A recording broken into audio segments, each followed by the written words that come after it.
أعوذ بالله من الشيطان الرجيم بسم الله الرحمن الرحيم إن الحمد لله والصلاة والسلام على رسول الله أما بعد فأعوذ بالله من الشيطان الرجيم بسم الله الرحمن الرحيم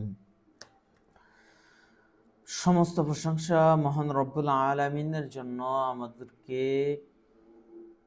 যিনি আমাদেরকে সুস্থ সবল রেখে আজকের ক্লাসে উপস্থিত হওয়ার জন্য তৌফিক দান করেছেন, সেজন্য সকলেরই শুকরিয়া আদায় করি আলহামদুলিল্লাহ। আমরা গত ক্লাসে পঞ্চম পাঠ ইলালের দ্বিতীয় পর্ব আমরা পড়েছি। আজকে আমরা অষ্টম শ্রেণীর দারসুস সাদিস মানে ষষ্ঠ পাঠ আল ফিআলুল মাদি ওয়া তাসরিফুহু, ফেলে মাদি ও তার রূপান্তর সম্পর্কে জানবো ইনশাআল্লাহ।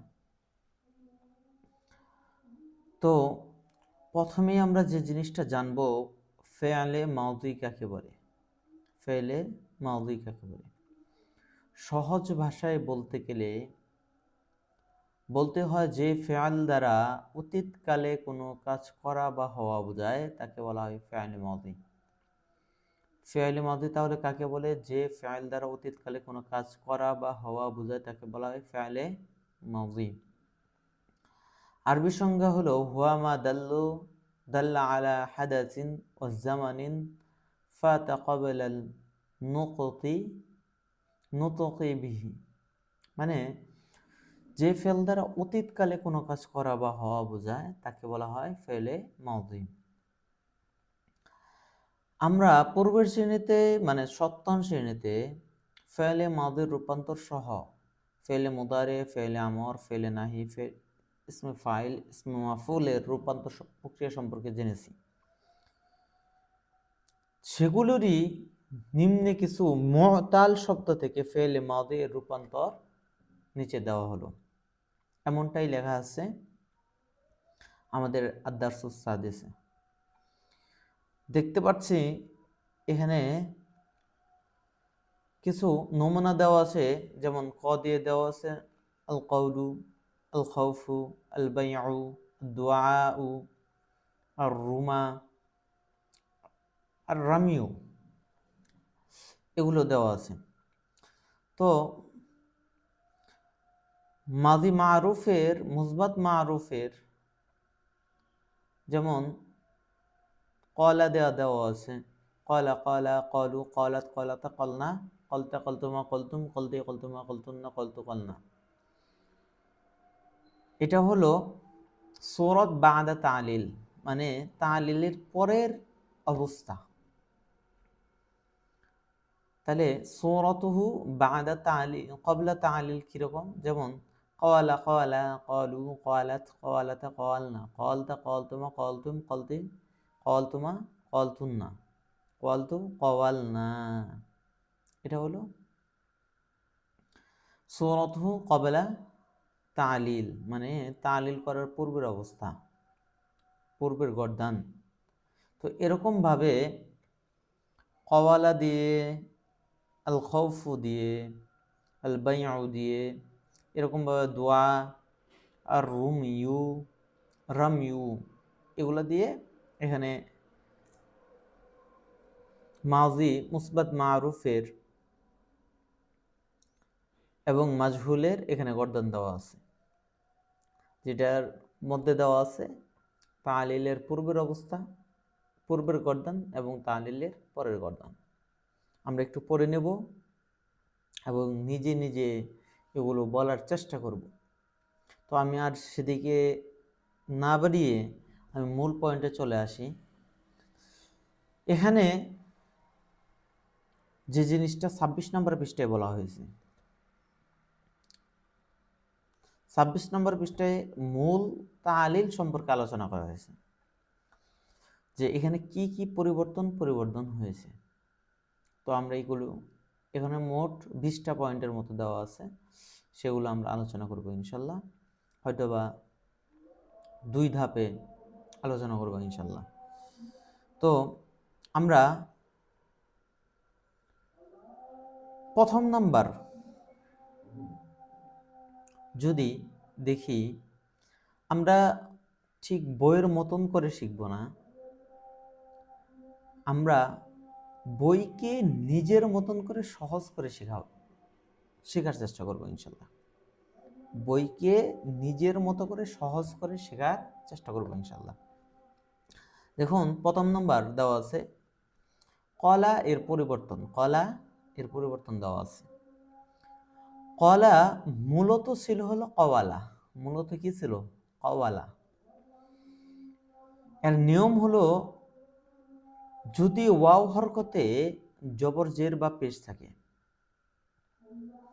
যদি ওয়াও হরকতে জবর জের বা পেশ থাকে, তার আগের অক্ষরে জবর থাকে যদি, তবে ওই ওয়াওটিকে আলিফে পরিবর্তন করতে হয়। ওই ওয়াওটিকে কি পরিবর্তন করা হয়? আলিফে পরিবর্তন। দেখেন কওয়ালা ছিল, তাই না? ওয়াওয়ের উপর জবর জের পেশ থাকবে, তার পূর্বের অক্ষরে যদি জবর থাকে তাহলে ওই ওয়াওটাকে কিসে পরিবর্তন করতে হয়? আলিফে পরিবর্তন করতে হয়। তাহলে কওয়ালা থেকে হয়ে গেল কলা, কওয়ালা থেকে কি হয়ে গেল? কলা। তারপরে এভাবে একই নিয়মে কলা, কলু, কলাত, কলাতা, কলনা, এরকম ভাবে গর্দান চলে আসছে, তালিল হয়ে গেছে। তারপরে দ্বিতীয় নম্বরে যদি যাই, আমরা দ্বিতীয় নম্বরে দেখতে পাচ্ছি যে কুলনা এর পরিবর্তন, কুলনা এর পরিবর্তন। কুলনা মূলত ছিল কওয়ালনা, কুলনা মূলত ছিল কওয়ালনা। এটার নিয়ম হলো ঠিক 1 নম্বর নিয়মের মতো প্রায়। ওয়াওটি আলিফ হয়ে যায়, ওয়াওটি কি হয়ে যায়?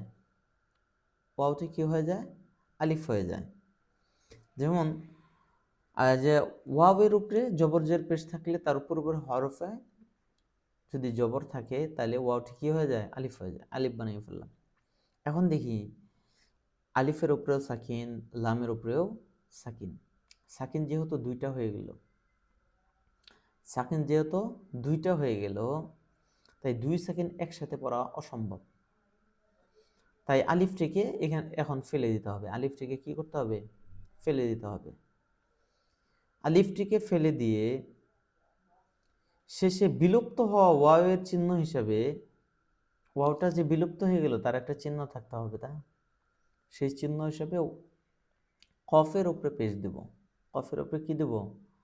পেশ দেব। পেশ দিয়ে সেটা কওয়ালনা থেকে হয়ে গেল কুলনা, কওয়ালনা থেকে হয়ে গেল কি? কুলনা। আশা করি তোমরা সহজভাবে বুঝতে পারছো।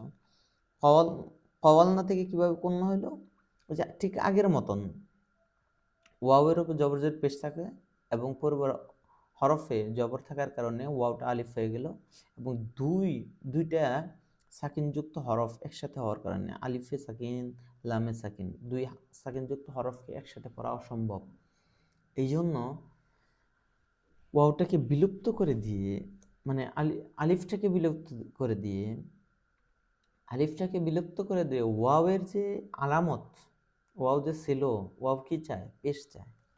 সেই পেশটাকে কফের উপরে দিয়ে গেলাম, তাহলে কওয়ালনা থেকে হয়ে গেল কুলনা। আশা করি বুঝতে পেরেছ। তারপরে 3 নম্বরে যে জিনিসটা দেওয়া আছে কিলা, কিলা মাজহুল বা কর্মবাচ্য।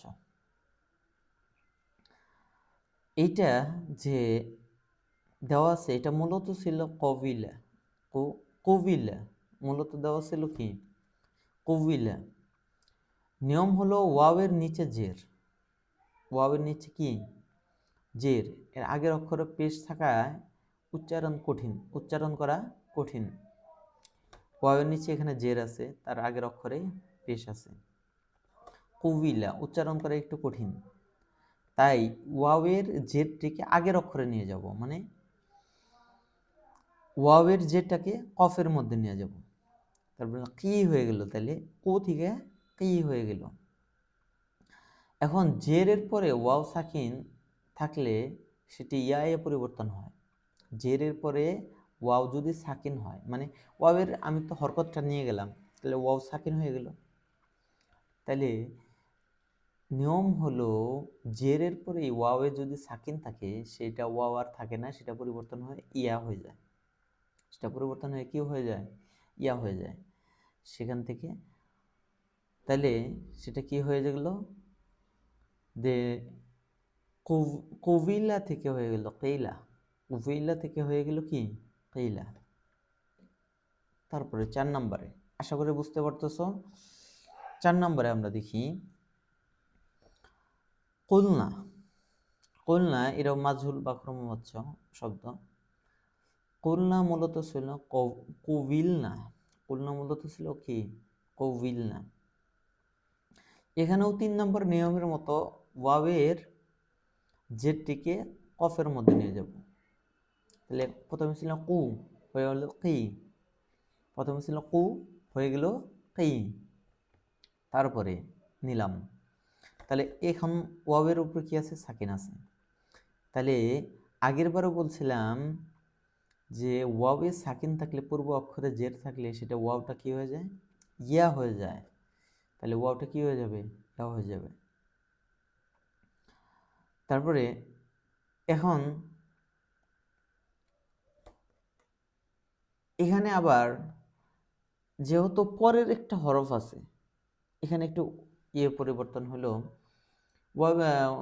ওয়াওয়ের হরকতটা পূর্বের অক্ষরে নিয়ে গেলাম, নিয়ে যাওয়ার পরে দেখি যে যেহেতু বাড়তে একটা লাম আছে, লামের উপরে সাকিন আছে, কবিল না।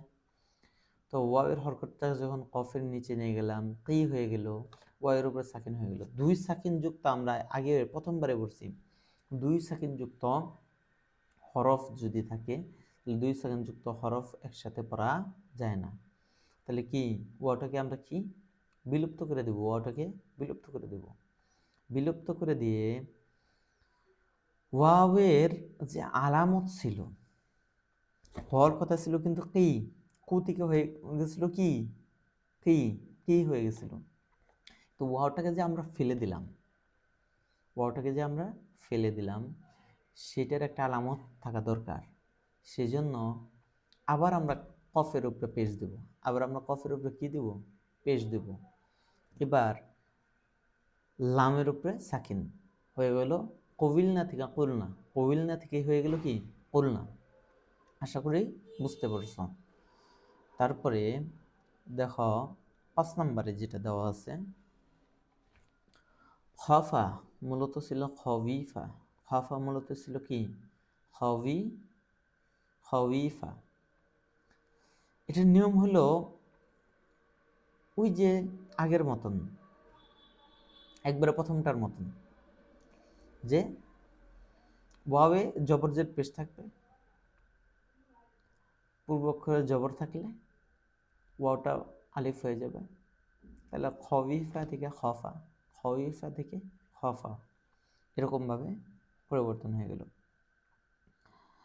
তো তারপরে 6 নম্বরে দেখো দেওয়া আছে খিফনা, দেওয়া আছে কি খিফনা।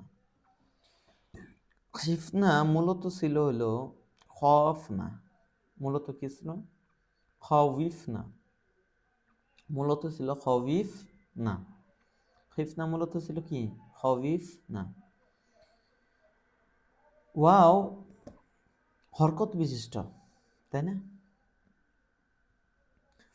ওয়াও হরকত বিশিষ্ট হলে আমরা একটা নিয়ম পড়ছিলাম যে ওয়াও যখন হরকত বিশিষ্ট হবে, পূর্বের অক্ষরে যখন জবর থাকবে সেটা কি যেন হয়ে যায়,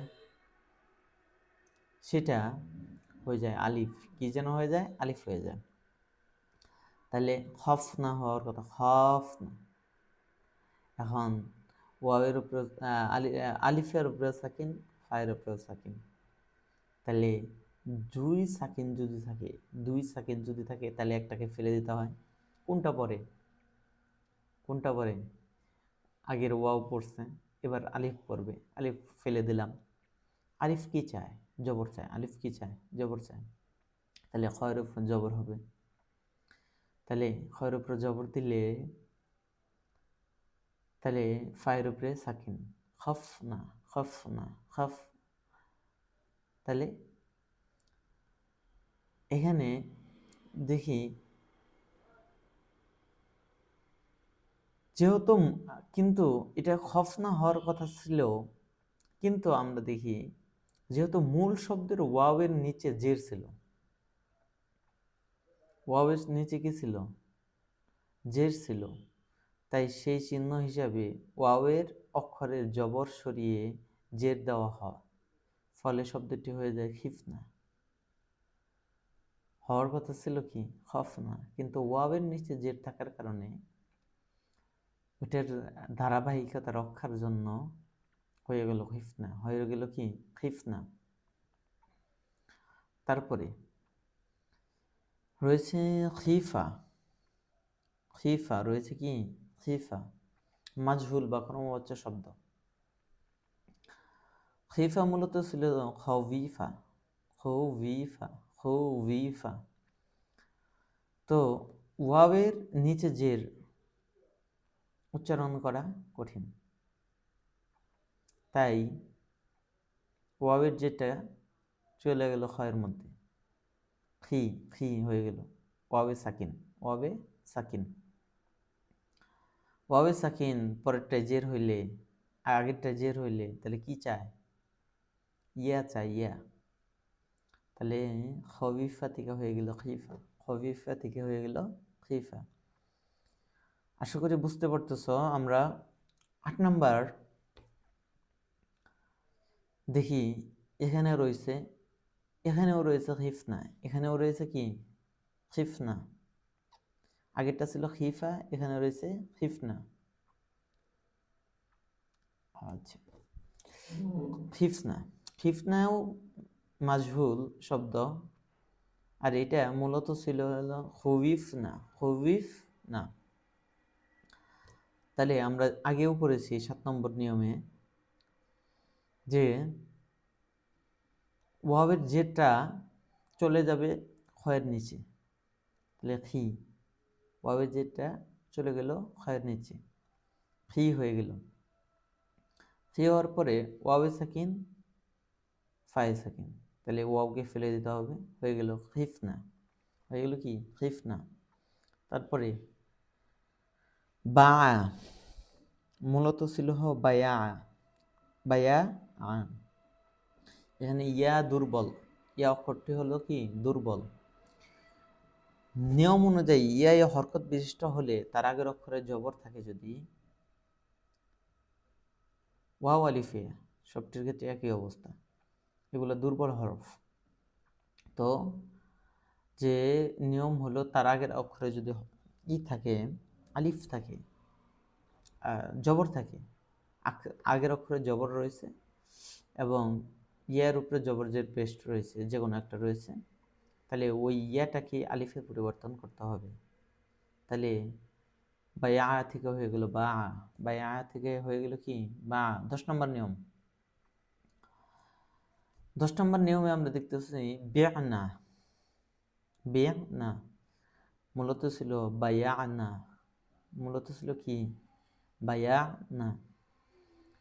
এটাও ঠিক 9 নম্বর নিয়মের মতো,